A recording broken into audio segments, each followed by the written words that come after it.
लोगों को प्रधानमंत्री से दिक्कत नहीं है, आप लोगों को नरेंद्र मोदी से दिक्कत है। और नरेंद्र मोदी योगी से दिक्कत इसलिए है क्योंकि जो आप लोग सोच नहीं रहे थे, जो लोगों को लग रहा था, करोड़ों राम भक्तों को लग रहा था कि शायद ये साकार हो पाएगा सपना, कि नहीं हो पाएगा, वो सपना साकार हो गया। आज पूर्णाहुति हो गई, जब ध्वजारोहण हो गया वहां पर, धर्म ध्वज लहरा रहा है वहां पर, तो आप लोगों को लग रहा है कि मोदी को कोसो। सर, मैंने आपके बोलते ही स्टार्टिंग में कहा था कि नकारात्मक चीजों को, बयानों को, राजनीति को आप लोग स्वीकार नहीं कर रहे हैं। एक सेकंड रुक जाइए, सुजाता पांडे जी, एक लाइन का काउंटर देने दीजिए। बोल लीजिए सर, बोलिए प्रेम कुमार जी, बोलिए।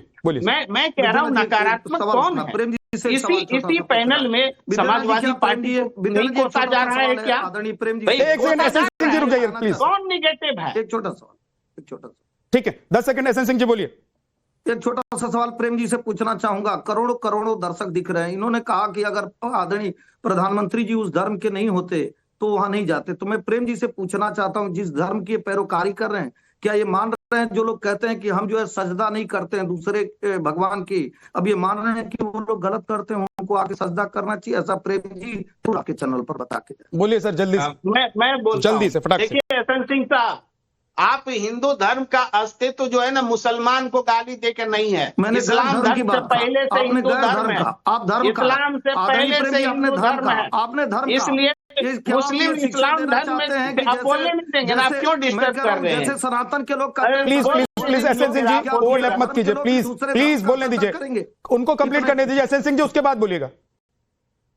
जी, मैं ये एकदम सिंपल सी बात कह रहा हूं, हिंदू धर्म जो है इस्लाम से पहले का धर्म है। वो मुसलमान क्या कर रहे हैं नहीं कर रहे हैं इससे हिंदू धर्म नहीं डिसाइड होगा। अगर आप डिसाइड कर रहे हैं तो हम आपको मान रहे हैं, आप हिंदू धर्म को छोटा करके देख रहे हैं, आप इस्लाम को बड़ा करके देख रहे हैं स्वयं हिंदू होते हुए, जबकि धर्म कोई छोटा बड़ा नहीं होता है। इस्लाम छोटा लगने लगा है प्रेम जी, आप लोगों को इस्लाम अब छोटा लगने लगा है। पहले तो आप लोगों को इस्लाम बड़ा लग रहा था। आपकी विचारधारा को कह रहा हूं मैं, क्योंकि जिस विचारधारा को आप रिप्रेजेंट कर रहे हैं सर, उस विचारधारा को पहले इस्लामी बड़ा लगता था। हिंदू तो टुकड़ों में बटे हुए लगते थे, इसलिए हिंदुओं को कभी उन्होंने तवज्जो ही नहीं दी, उन्होंने कभी हिंदुओं को तवज्जो। आज बिहार की जो परिणति है, जो रिजल्ट है, बड़े बड़े विश्लेषक जो फेल हो गए हैं जानने और बताने में कि बिहार की परिणति या रिजल्ट क्यों ऐसा रहा है, उसके पीछे वजह यह है कि आप लोग जिस एक धर्म के लोगों को और एक धर्म को अपने साथ रखकर आगे बढ़ना चाहते थे, अब दूसरा धर्म जब संगठित हो रहा है, जब लोग संगठित हो रहे हैं, जात पात से निकल रहे हैं,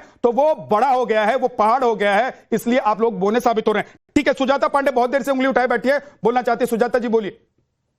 देखिए, मैं एक राजनीतिक विश्लेषक हूँ, तो इस हिसाब से इलेक्टोरली आप जो कह रहे थे ना, उसको मैं समझाती हूँ। इस देश में विपक्ष जो है, इसके पास सिर्फ इनसिक्योरिटी बची है, कोई आइडियोलॉजी नहीं बची है। क्योंकि जो अब है, अब जब ये हायर वोटर टर्नआउट है, जो कि 60% 70% आगे टर्नआउट हो रहा है, तो इसमें कोई भी समीकरण, चाहे वो MY हो या फिर वो एंटी हिंदू नैरेटिव करके इलेक्शन नहीं जीता जा सका, अगर हम चुनाव की स्पेसिफिक देखते हैं तो। और जहां तक बात आज के ध्वजारोहण की, तो मुझे लगता है कि ये कोई आज रिलीजियस या कल्चरल ये इवेंट था ही नहीं, ये तो एक सिविलाइजेशनल इवेंट था भाई, जहां पे भारत ये रिक्लेम कर रहा है कि वो कोई यंग स्टेट नहीं है, वो एक ऐसा एंशिएंट सिविलाइजेशन स्टेट है जो आज यंग है और उसी मुखरता से अपनी बात को वो उठा रहा है। दूसरा, जो यहाँ पे लोग बात कर रहे थे कि भाई ये तो ध्वज जो है ये 500 साल पहले भी था, धर्म तो 500 साल पहले था। हाँ, धर्म भी था, लेकिन अधर्मी भी थे, ध्वज भी था, ध्वज को उठाकर भागने वाले राक्षस भी थे। तो अब आप ये डिसाइड कर लीजिए कि आप उनमें से कहा जाते हैं। दूसरी बात जो कि विपक्ष क्या भूल गया है कि वो अब अपीजमेंट का एरा नहीं रह गया है। आप क्या भूल गए कि राम जो है किसी सिर्फ हिंदुओं के नहीं, क्या किसी वर्ग विशेष के नहीं, राम इस देश के सिविलाइजेशनल ग्लू है। राम जो है आदिवासियों के भी है, राम जो है वो मल्लाहों के भी है, राम जो है वो हर एक जाति के हैं। तो जो ये पीडीए बना के चले हैं ना जो उत्तर प्रदेश में, उसमें से आदिवासी निकल के कहीं और चला जाएगा और यादव निकल के कहीं और चला जाएगा और सिर्फ एक बच जाएगा जो आपको कहीं पे पंचायत का चुनाव भी नहीं जिता सकता। तो मैं राजनीतिक पार्टियों को ये कहना चाहती हूँ कि लगे वो दिन जब एंटी हिंदू बना के आप एक ब्लॉक बना के आप चुनाव जीत लिया करते थे, क्योंकि 30% और 20% 32% से आप चुनाव नहीं जीत सकते हैं। अब आपके पास 45 से 50% का ब्लॉक होना चाहिए जो बिना हिंदुओं के इश्यूज को, बिना हिंदुओं को सम्मान दिए नहीं हो सकता। आप राम को मिथ्या नहीं बता सकते, आप राम को नहीं कह सकते कि वो काल्पनिक थे, आप नहीं कह सकते कि ये जो है एक रिलीजियस इवेंट था। अगर ये रिलीजियस इवेंट है तो वक्त पे जो आपका सपोर्ट है वो क्या है? जब यही नेता कहते कि दलितों को नहीं बुलाया गया, अरे क्या नेता ही दलित होते हैं? आज आपको पता है किस किस को आमंत्रण दिया गया था?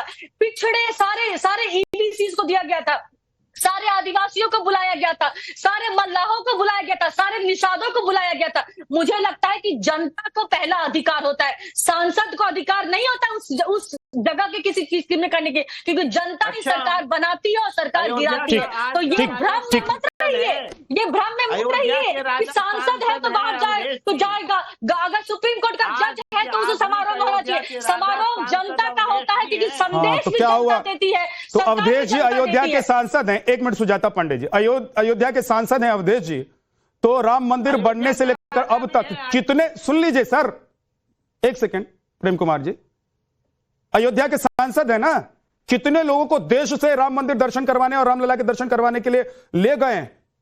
कितनी बसें उन्होंने चलवाई हैं? कितने दलितों को रामलला के दर्शन करवाए हैं? इसका डेटा मुझे दीजिएगा। एक सेकंड, नहीं धर्मेंद्र जी, वो भी सबको लेके आ जाते। हाँ नरेंद्र मोदी वही ना, इनविटेशन पर ही लेकर आएंगे, खुद से नहीं जाएंगे। इसीलिए मिल्कीपुर हारे। आप लेसन नहीं लेते। भाजपा क्यों जीत, भाजपा चाहेगी प्रेम कुमार जैसे और बाकी जो धर्मेंद्र यादव जैसे लोग हो और वो ऐसी बातें करें। वो चाहती है कि अखिलेश यादव हिंदुओं का एंटी नैरेटिव बनाए, वो राम मंदिर का बहिष्कार करे ताकि आपका टर्न खत्म हो गया। सुजाता जी रुक जाइए, धर्मेंद्र जी बोलिए, धर्मेंद्र जी बोलिए।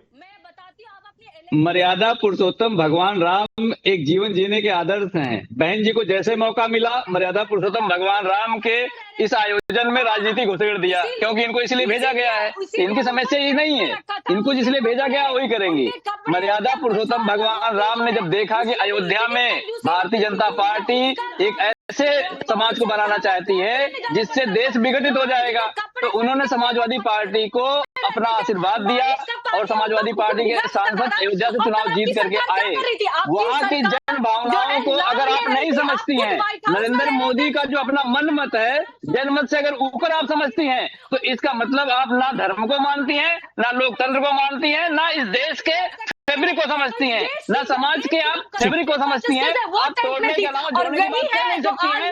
और इससे बड़ा धर्म आपके लिए कुछ नहीं हो सकता है। अगर मानवता में विघटन डालोगी, मानवता को खत्म करने की बात करोगी, तो आप धर्म नहीं। बस आखिरी 30 सेकंड बचा हुआ है, आखिरी 30 सेकंड बचा हुआ है। धर्मेंद्र जी अच्छी बात है, आप मानवता धर्म की बात कर रहे हैं। साध्वी प्रज्ञा जी आखिरी 30 सेकंड, लास्ट कमेंट आपसे चाहता हूं कि राजनीति, धर्म या ये सामाजिक सांस्कृतिक कार्यक्रम जो प्रधानमंत्री नरेंद्र मोदी आज अयोध्या में थे।